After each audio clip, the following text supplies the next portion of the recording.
Magandang hapon. Kami ang second year college student mula sa Wesleyan University at masaya kami makasama kayo ngayong araw. Ako nga pala si Ate Mika. Si Ate Mika. Si Kuya Lance. Ate Ninya.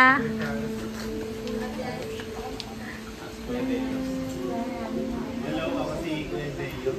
At andito kami para pag-usapan ng isang halagang bagay, ang plastic na basura. Pwede naman natin siyang i-recycle. Gawin natin ito mga parang gano'n, pwedeng pag-design sa kahit natin ito may reduce at kung paano ba tayo makakatulong sa environment. So, i-discuss For example, meron kayo bottle. So, pag kunyari naubos na yung bottle na yun, yung laman ng bottle na yun, pwede natin siyang i-reuse o gamitin ulit at lagyan ng panibagong liquid. Ganon. So, recycle. Mga ano natin, mga animals natin sa waste natin. So, sila... Yan, sa mga sea areas, ocean, hindi naabot ito ng ilang... Usually, parang nakikita ko yata dito sa center, gawa sa straw or plastic bottle. Dito siya recycle. Kagi namin ngayon, sana is may apply nyo rin sa mga sarili nyo. Pag-uwi nyo sa bahay or sa school. Basta sana may mapulot kayo sa itong binabahagi namin na to na about sa plastic waste and yun, maraming salamat.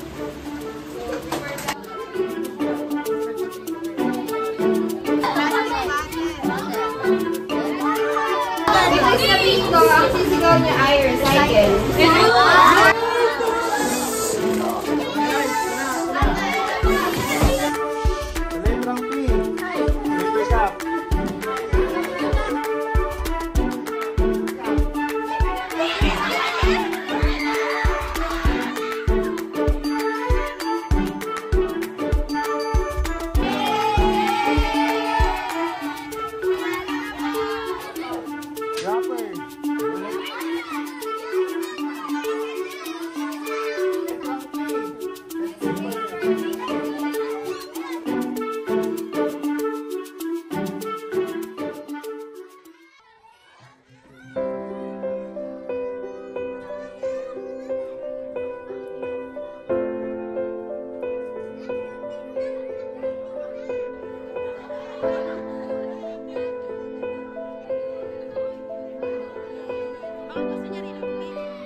Hi guys!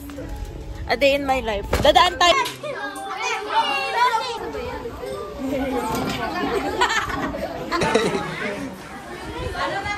So yun guys, tapos na kami. Ha? Balik tayo.